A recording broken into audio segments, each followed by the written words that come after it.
네, 안녕하세요. 미국 복덕방 이야기 한상철입니다.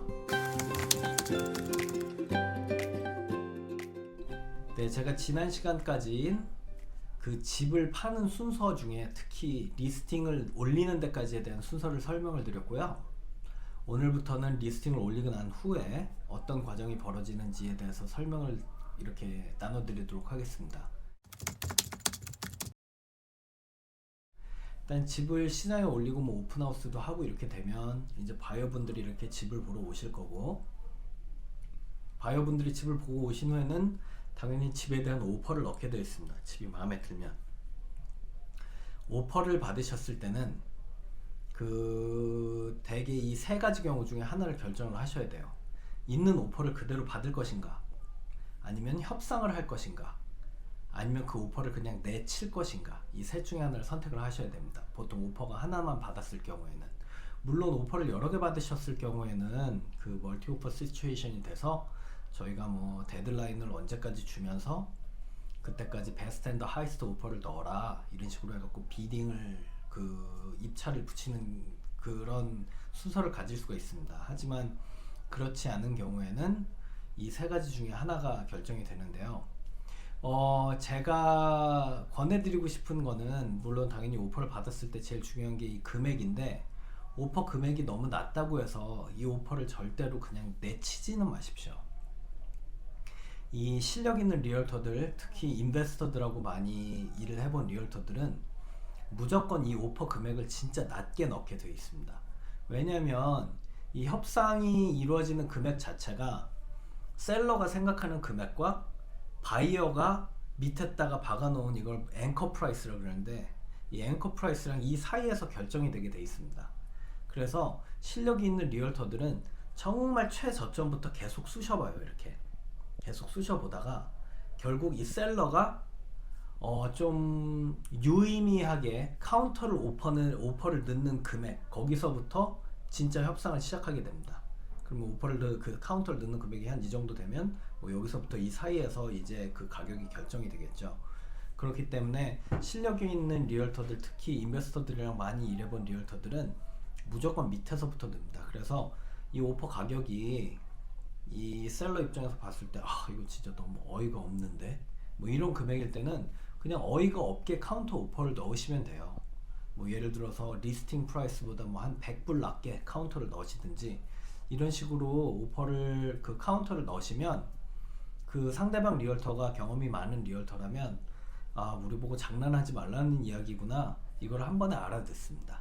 그래서 그런 식으로 하시고, 물론 이제 가격을 협상을 하는 게 당연히 중요하겠죠. 하지만 또 가격과 함께 중요한 것들이 몇 가지가 있습니다. 그래서 그 부분들에 대해서 제가 설명을 드릴게요. 이 오퍼를 받으셨을 때 또 중요한 것 중에 하나는 이 바이어가 집값을 어떻게 지불하느냐가 중요합니다. 이게 캐시 드릴 수가 있고 모게지를 내는 경우가 있고, 캐시이지만 모게지를 얻을 수 있는 경우, 이렇게 세 가지가 가장 큰 경우인데, 즉 캐시 오퍼일 경우에는 바이어가 이 집을 살 돈을 구하지 못해서 계약이 깨진 경우에는 바이어가 미리 지불했던 계약금을 돌려받지 못합니다. 그래서 셀러가 그 계약금을 가져가게 돼 있어요. 이 캐시 위드 몰게지인 경우도 마찬가지예요. 이건 무슨 얘기냐면, 바이어가 셀러에게 내가 이 집을 캐시를 주고 살게 이렇게 얘기를 했는데 돈이 없을 경우에는 모게지를 얻어도 된다는 얘기입니다. 하지만 모게지를 못 얻게 돼서 계약이 깨졌을 경우에는 바이어가 이 계약금을 돌려받지 못하는 경우입니다. 모게지일 경우에는 그냥 그 모게지로 집을 사는 걸로 이 계약서에 오퍼에 적혀 있는 경우에는 이거는 그 론 컨틴전시가 같이 들어가요. 이 컨틴전시에 대해서는 제가 따로 또 설명을 드릴 텐데, 이 경우는 만약에 바이어가 모게지를 못 얻었을 경우에는 어니스트 머니를 돌려받으면서 계약이 끝납니다. 그래서 셀러가 시간을 잃게 돼 있어요. 그래서 이 오퍼를 받으셨을 때 물론 가격이 중요하지만 그 다음부터 중요한 거는 일단 이 바이어가 어떤 식으로 이 집값을 지불하는지, 이걸 꼭 확인을 하셔야 돼요. 두 번째는 모게지로 할 경우에는 어떤 모게지를 얻는지가 또 중요합니다. 이게 FHA 론일 수가 있고, 그 다음 VA 론일 수가 있고, 그 다음 컨벤셔널 론일 수가 있어요. 저희가 일반적으로 얻는 론은 컨벤셔널 론이고, FHA 론은 그 페더럴에서 그 정부 그 중앙 정부에서 그 집을 사는 걸 도와주는 프로그램이에요. DA 같은 경우는 군인이셨던 분들이나 군인이신 분들이 얻는 론이고, 여기서 좀 특히 주의를 하셔야 될 게 FHA 론입니다. FHA 론인 경우에는 이 정부에서 좀 도와주는 그런 경우이기 때문에 이 인스펙션 자체가 되게 까다로워요. 그 론이 잘 안 나올 수도 있고, 인스펙션을 통해서 만약에 이 FHA 론 이 정부에서 용인하는 수준이 아닌 컨디션일 경우에는 이걸 셀러가 다 고쳐야 됩니다. 이 바이어한테 집을 팔려면 셀러 돈으로 다 고쳐야 돼요. 그래서 좀 복잡해질 수도 있습니다. 그렇기 때문에 이 모게지의 종류가 뭔지도 한번 보셔야 돼요. 당연히 계약에 들어가면 딜이 깨질 확률을 최소화해서 클로징까지 끌고 가는 게 셀러 입장에서는 좋거든요. 그렇기 때문에 이 딜이 깨질 확률이 높은 경우는 최대한 피하시는 게 좋습니다. 세 번째는 이 다운 페이먼트의 양이 어느 정도 되는지를 보셔야 돼요. 이 다운 페이먼트가 높으면 높을수록, 그 퍼센티지가 높으면 높을수록 론이 나올 확률이 더 많아집니다. 그 론이 어프로브가 될 확률이 높아진다고요. 당연히 론이 어프로브 될 확률이 높아져야 딜이 깨질 확률이 낮아지는 겁니다. 그렇기 때문에 이 다운 페이먼트가 가능하면 높게 책정된 오퍼가 좋은 오퍼입니다. 그리고 그 다음은 클로징 데이가 중요해요. 이게 물론 뭐 바이오의 클로징 데이, 뭐 셀러의 클로징 데이, 뭐 이게 뭐 서로가 원하는 클로징 데이가 있을 수 있지만, 가능하면 클로징 데이가 빠른 거가 좋습니다. 셀러 입장에서는 준비가 되어 있다면, 셀러가. 왜냐하면 이 클로징 데이가 길면 길수록 이 바이어가 생각할 시간이 많다는 거예요. 그 사이에 더 좋은 집이 나올 수도 있고, 그러면 바이어 입장에서 뭐 그 계약금 포기하고서라도 저쪽 집을 선택을 하게 되는 경우도 종종 있습니다. 그렇기 때문에 계약이 깨지는 거를 막기 위해서, 최소화하기 위해서는 가능하면 클로징 데이가 그 오퍼에 사인하는 날짜부터 제일 가까운 그런 오퍼가, 그렇게 협상을 하는 게 중요하죠. 즉 그 클로징 데이를 앞으로 당기는 것이.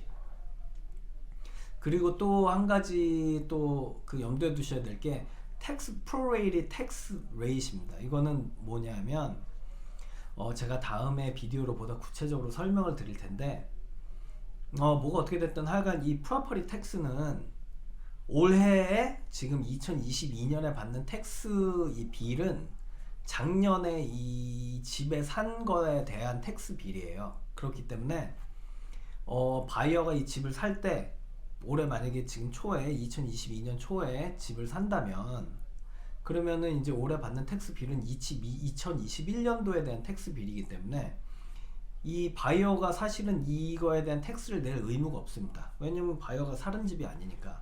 그래서 보통 클로징 때 이 셀러가 바이어한테 그래, 너 내년에 텍스빌 나오면, 아니면 올해 텍스빌 나오면 우리가 산 만큼에 대한 텍스는 네가 내줘 하면서 텍스를 크레딧으로 주게 돼 있습니다.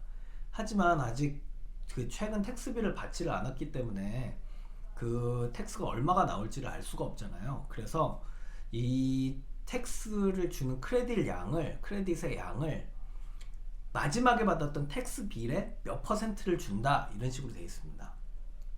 보통은 뭐 105%에서 110% 이 사이에서 주게 돼 있는데, 이건 뭐가 어떻게 됐든 셀러가 주는 돈이기 때문에 이 레이트도, 이 비율도 최대한 낮추는 게 중요하죠. 그래서 이 부분도 협상을 하셔야 되고, 그 다음에는 이제 컨틴전시의 종류가 있습니다. 조건부. 이건 아까 제가 그 전에서 살짝 설명드렸는데, 론 컨틴전시가 있다고. 그 외에도 홈 세일즈 컨틴전시, 아니면 third party approval 컨틴전시, 이런 식의 컨틴전시가 있습니다. 컨틴전시는 뭐냐면, 이 조건부를 걸어서 이 조건에 맞지 않을 경우 계약이 깨졌을 때 이건 바이어의 책임이 아니다. 그래서 바이어는 계약금을 돌려받으면서 이 계약이 끝난다. 이거를 거르는 거예요, 바이어가. 그래서 뭐 대표적인 거는 아까 말씀드린 논 컨틴전시가 있고, 그 다음에 홈 세일즈 컨틴전시라는 게 있습니다. 이건 뭐냐면, 바이어가 지금 파는 집에, 살라고 그러는 집을 사기 위해서는 그 자기가 현재 바이어가 갖고 있는 부동산을 팔아야지만 그 돈으로 이 집을 산다, 이런 식의 컨틴전시를 거는 거예요. 즉 내가 갖고 있는 집을 지금 팔아야지만 이 집을 살 수 있으니까 이 집이 만약에 안 팔려서 내가 돈을 못 구해서 계약이 깨지면 그건 내 잘못이 아니다. 이렇게 얘기하는 거예요. 즉 이것도 계약이 깨질 확률이 되게 높습니다. 왜냐하면은 얽혀있는 사람이 지금 집을 판매하시는 셀러, 그리고 바이어, 그리고 바이어의 집을 살려고 하는 바이어가 있습니다. 그래서 이 첫 번째 바이어의 집을 살려고 하는 바이어한테 무슨 일이 생겨서 이 집을 못 팔게 되면 바이어가, 그럼 바이어도 지금 그 리스팅을 한 고객님들의 집을 살 수가 없게 되는 거예요. 그러면 고객님들은 시간만 낭비하고 계약금은 돌려주고 그렇게 끝나게 되는 겁니다. 이 third party approval contingency는 뭐냐면 이건 보통 인베스터들이 많이 쓰는 건데 계약서에 써 있어요. 이 사람이 어프로벌을 하기 전까지는 계약이 사인이 됐어도 이 계약이 유효한 게 아니다, 이 얘기인 겁니다. 이거는 보통 인베스터들이 내가 갖고 있는 돈은 뭐 20만 불밖에 없는데 20만 불짜리 집 5군데에다 오퍼를 막 넣은 거예요. 그러면 이제 뭐 그 중에서 두세 군데에서 셀러가 사인을 해서 줬을 때 이 중에서 제일 좋은 걸 고르고 나머지는 이 third party가 어프로벌 안 해서 우리는 이 계약을 취소할 수 있어, 이런 식으로 넘어가게 되는 겁니다. 그래서 이런 컨틴전시는 하여간 최대한 그 숫자를 줄이는 것이 중요해요. 그래서 이런 부분도 협상에 꼭 들어가야 됩니다. 네, 그래서 오늘은 그 집을 파는 순서 중에 특히 오퍼를 받은 후에 협상을 하는 법에 대해서, 이 협상 과정에 대해서 대충 설명을 드렸고, 다음 비디오에서는 이 다음 순서에 대해서 또다시 말씀을 드리도록 하겠습니다. 그럼 오늘 비디오 시청해 주셔서 너무 감사하고요. 제가 늘 말씀드리지만 저희 그 채널은 그 시청자분들의 참여로 이루어지는 채널이니까 궁금하신 거나 뭐 이런 부분을 꼭 컨텐츠로 달았으면 좋겠다, 이런 부분이 있으면 꼭 댓글로 남겨주십시오. 그러면은 오늘 비디오도 도움이 되었다면 구독, 좋아요, 알림 설정 꼭 눌러주시고요. 그러면 또 다음 비디오에서 뵙도록 하겠습니다. 감사합니다.